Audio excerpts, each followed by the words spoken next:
close to the end of the 4th Indian Philanthropy Forum. And I applaud all of you for still staying awake, energetic, and interested in this dialogue and this debate.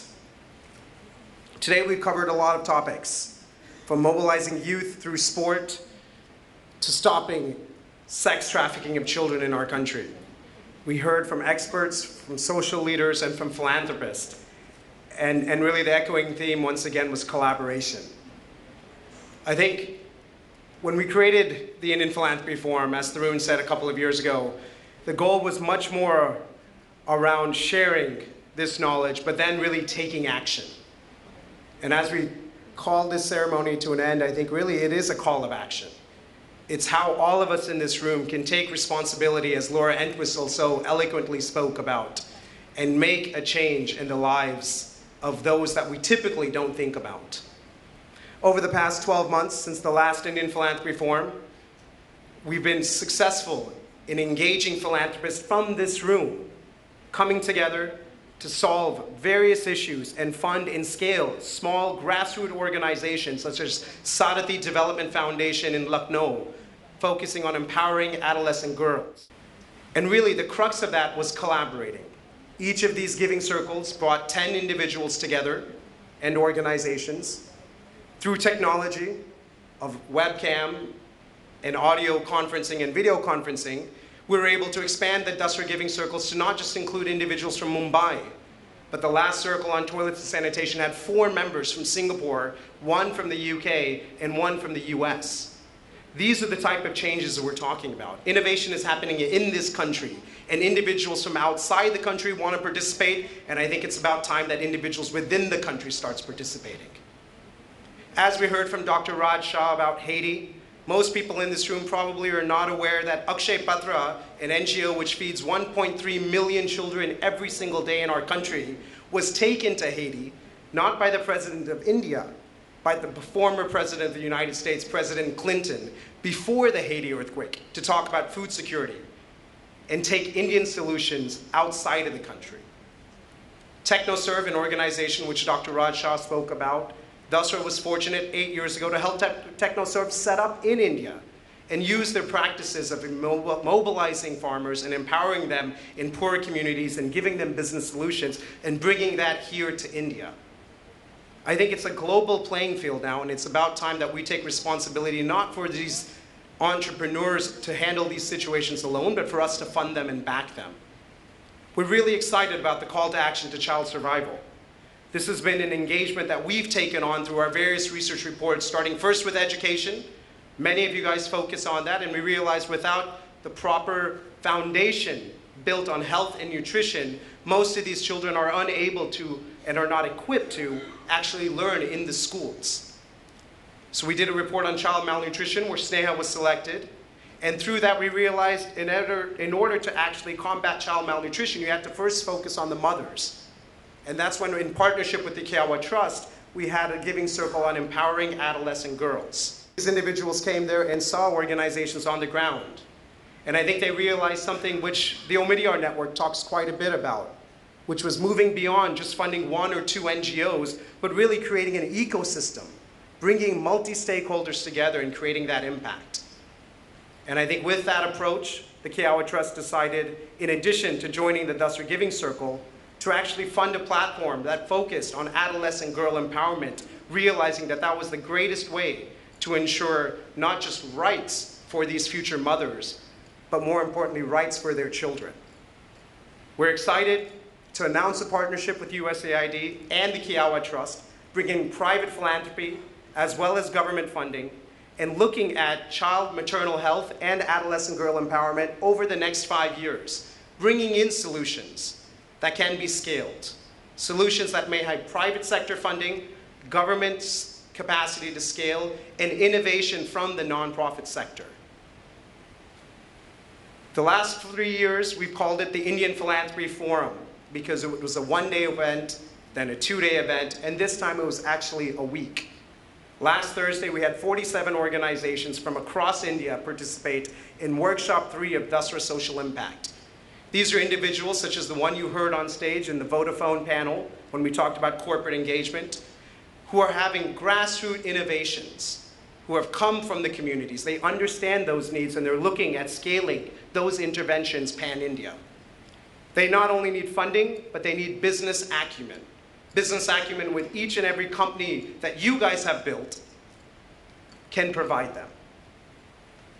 Dasra's approach has been and will always be realizing that we're not the experts.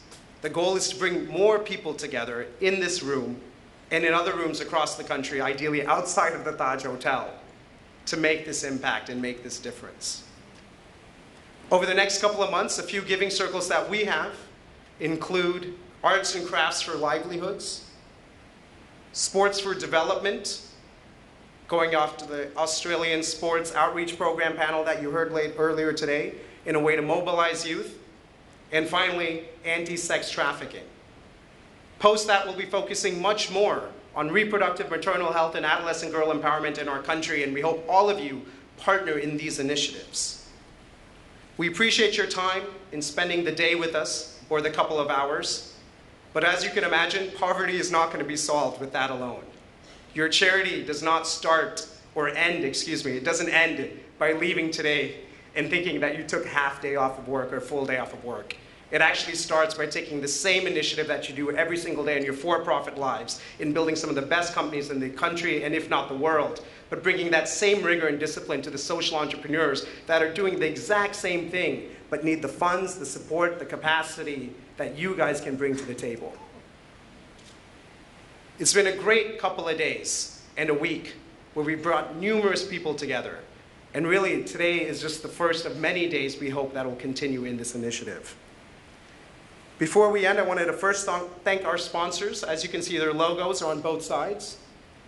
An anti-sex trafficking panel in itself, and that research report, again, is a perfect example of collaboration where we've had the Hummingbird Trust from the UK partner with the Japanese Foundation.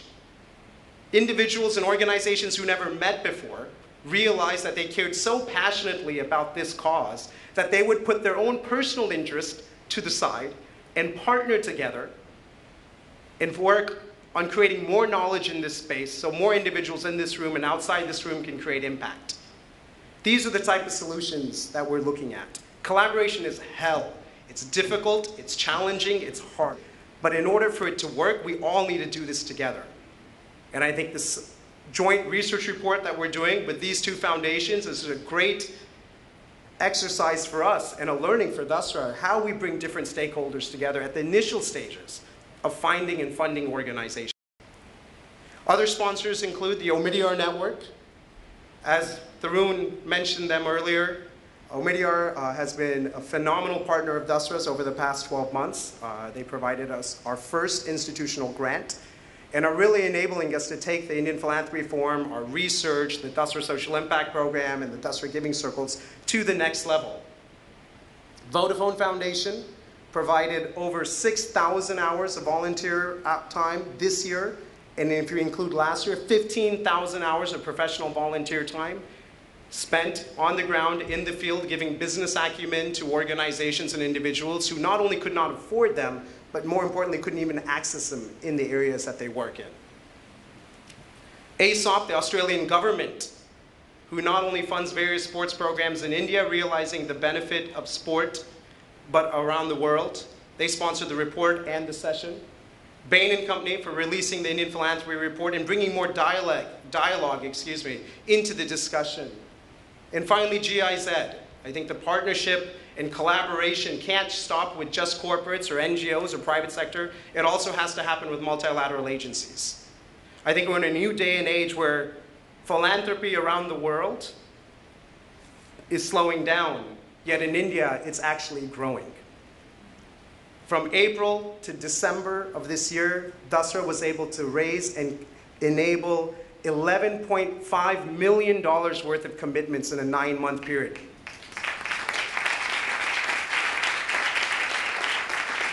That's more than we were able to do our first 10 years of existence.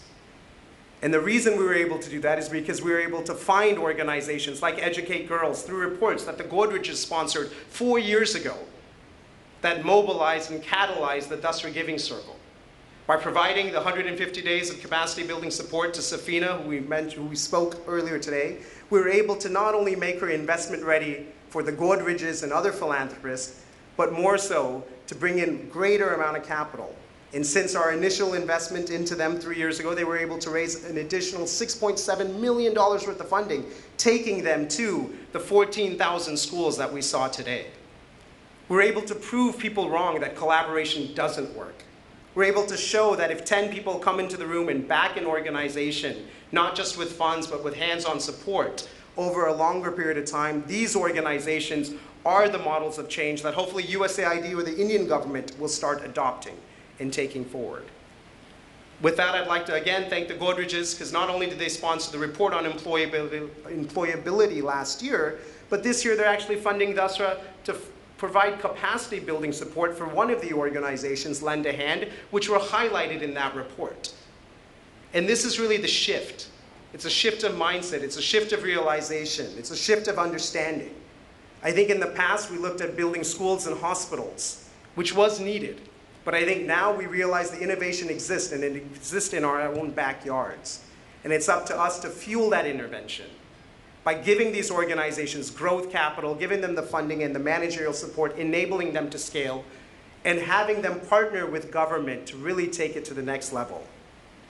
The problems are not just about India, but taking solutions that we create within India, outside of India. It is a global economy. And I think in the last 12 months, India as a government, for the first time ever, set up an overseas fund similar to USAID, and in fact are working quite closely with USAID, partnering with them in providing support to countries that are less fortunate. And I think there's solutions that are created here in India with our rich civil society that actually can be taken to these other countries.